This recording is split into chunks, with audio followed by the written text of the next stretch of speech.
In 1994, Taxi Driver was supposed to be shown in one of my college film theory classes, but for some reason, the university wouldn't allow my professor to show it, so we watched Citizen Kane instead, and sadly, I never circled back. So here I am at 52, and I'm just now watching Taxi Driver for the first time. Of course, I already know the pieces of it. That's almost impossible to avoid with a movie this famous, but knowing the pieces and actually sitting through the film, well, those are two very different experiences. It took me 32 years to find out what it was that I had been missing. Hi, I'm Matthew Lawrence. I've been a filmmaker and editor for over 30 years. Welcome to The Rough Cut.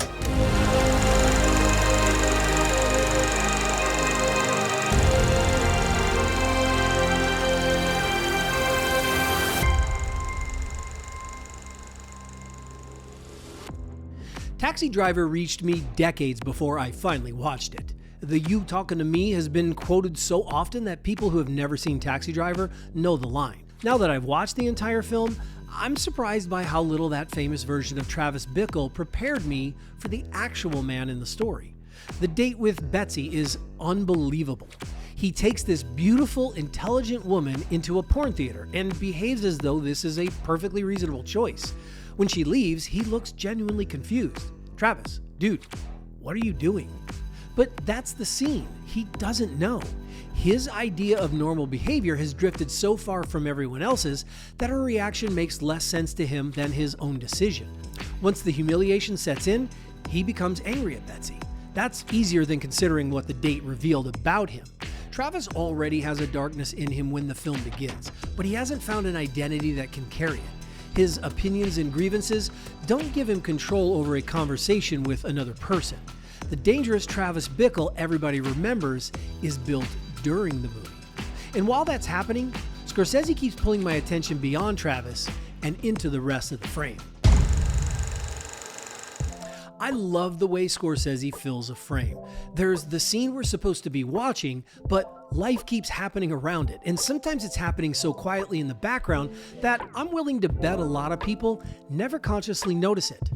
Early in the movie, Travis is talking to the dispatcher at the taxi garage, and right in the middle of their conversation, an extra walks right between them. He cuts straight through the shot. That busy little office immediately feels like New York to me. The room belongs to everybody working in it, and nobody's going to stop moving just because Travis Bickle is having a conversation. And then Scorsese carries that feeling out into the street. When Travis is talking to the wizard about the bad thoughts he's been having, it's a long scene. It's held in one shot, and while you're focused on their conversation, a police car pulls up behind them. Two officers get out, grab a guy, put him in cuffs, stuff him in the car, and drive away. The whole thing happens over their shoulders while the scene plays out. In fact, the scene goes on for about another minute. Scorsese doesn't cut away from Travis and the wizard. It's just another event unfolding on the same New York street at the same time. And that's what I love about it.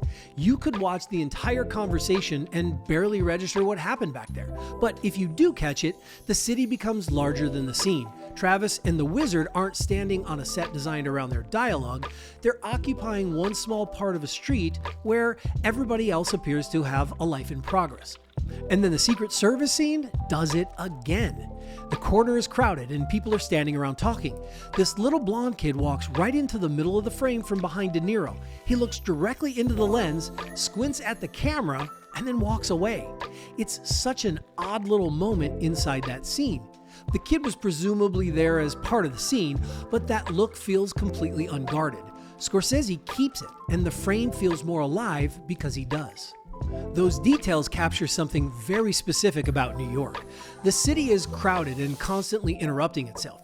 You can be having the most important conversation of your life while somebody squeezes past you or an arrest happens across the street. Scorsese puts that life through the entire frame. If you only watch the actors, well, you miss part of the movie. Michael Chapman's cinematography gives the city its texture. Taxi Driver was filmed on 35mm Eastman 52-54 100T stock. That isn't much sensitivity for shooting New York at night, and you can feel the limits of it in the image. The streetlights bloom, focus falls away quickly, and large parts of the frame disappear into darkness. The city never looks polished, but it looks incredible.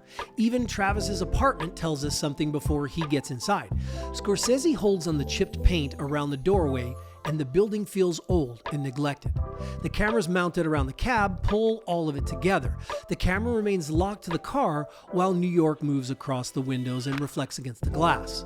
Today, those angles feel like part of the basic language of filmmaking. Watching Taxi Driver, you can see how powerfully Scorsese used them to place us inside this city and keep us there. And once he climbs into the back of that cab himself, well, the movie changes yet again. Okay, I'm just gonna say it because I genuinely hate when directors do cameos, but Scorsese actually delivers my favorite performance in this movie. I even think he upstages De Niro in this scene.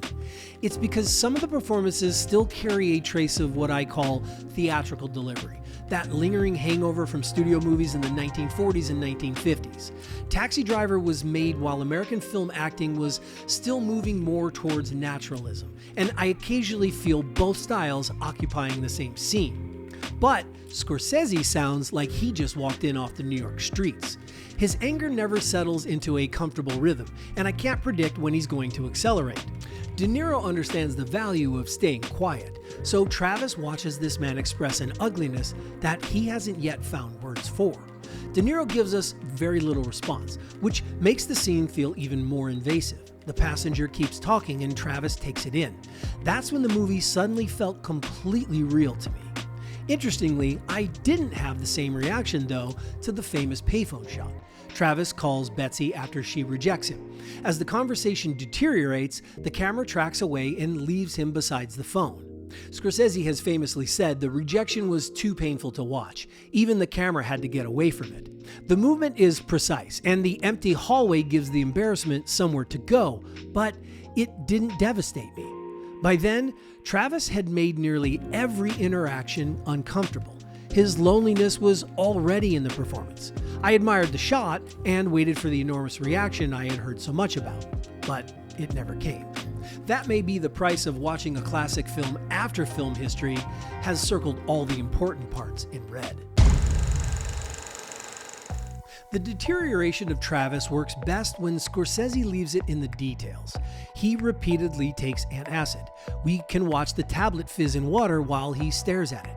I started wondering what his anxiety must be doing to his stomach. He can't process what is happening in his head, but his body appears to be processing it for him. He's souring. Once Travis buys the guns, his behavior becomes methodical. He builds the mechanism inside his sleeve and drills the movement until the weapon snaps into his hand. In one close-up, he cuts across into the tip of a bullet, which makes it deform more violently on impact. And that stopped me. Travis is picturing the wound. He's considering what the bullet will do inside another person's body. There's also a tracking shot where he points the weapon towards women outside. The camera moves with his aim, and the women enter our awareness before the threat fully registers. For a moment, we're simply following his point of view. Then we realize what the gun is pointed at. Scorsese lets us discover the danger with the camera. By the time Travis reaches the mirror, he has the equipment and the physical routine. What he still needs is the nerve. So he rehearses. You talking to me? Are you talking to me? You talking to me? You talking to me? There's nobody there. He invents the confrontation and repeats it until he believes his response. I had heard that line for most of my life. Inside the film, though, it isn't cool. It's disturbingly practice. I knew Taxi Driver ended violently. I was prepared for that. But I wasn't prepared for the tension that stayed in my body after the scene ended. The geography is a major reason it works. The hallways are narrow, barely allowing for movement, and everything becomes an obstruction. A man has his hand blown apart and remains standing in shock while Travis fires past him. The pause gives us time to register what just happened. The scene keeps making us wait for people to fall. It's no secret that in order to avoid an X rating, Scorsese desaturated the color in the sequence. The blood becomes darker and less vivid, which satisfies the ratings board. Oddly enough, though, it may have made the scene more effective. To me, the drained color resembles an old crime scene photo and makes the event feel horribly documented.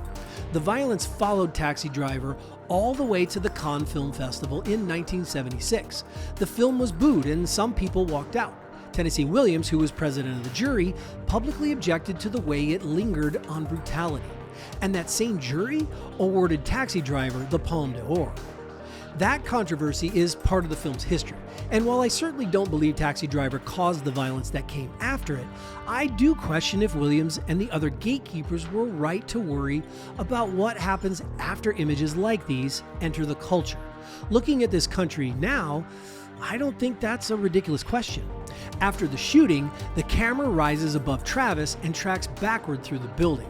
As a director, I immediately thought about blocking. From overhead, we see how each confrontation played out in that confined space. Except, we aren't looking at marks taped onto a rehearsal floor. That's when I felt the full impact of it. And somehow, Travis survives long enough for the world outside that building to decide what happened. Iris goes home. Her parents write Travis a letter. The newspaper celebrates him, and eventually he returns to his cab. The story, though, that the public received? Travis killed the men exploiting a young girl and nearly died rescuing her. But we know what happened before that. Travis attempted to assassinate Senator Palantine. The Secret Service spotted him and he ran. His violence found another destination. That leaves me uncomfortable. Iris is alive because Travis entered that building. I can't brush that aside because I know what else he had planned. At the same time, the rescue doesn't resolve what is wrong with him. The newspaper can report what Travis did, it cannot report how he arrived there. So the public meets Travis after the story has already been edited, and he likes the result. But that brief look in the rearview mirror at the end tells me the violence didn't resolve anything inside Travis. He may be back at work, but the ending gives no relief. Taxi Driver is an exceptional film. After 32 years of knowing its reputation, I understand why it has remained culturally alive. The famous material explained far less of the movie than I expected. Even the celebrated payphone shot landed differently once I finally saw it in context. The movie kept pulling my attention toward places I hadn't been told to look.